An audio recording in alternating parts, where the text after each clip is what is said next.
These birds over here, when I started recording them, they flew off. When I was natural and I wasn't trying, I was just kind of hanging around, they were coming around me. As soon as I started recording them, they ran off. I don't give a shit what natural photographers say. Fuck you, I don't care. I'm gonna tell you, animals know if you're being natural or not. And when I started recording with this thing in my hand, they felt something was different and they didn't feel comfortable. They flew off. So stop trying so hard to record stuff.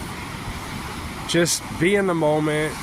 And it's hard for me because I feel like I got to get this on my channel and show you guys.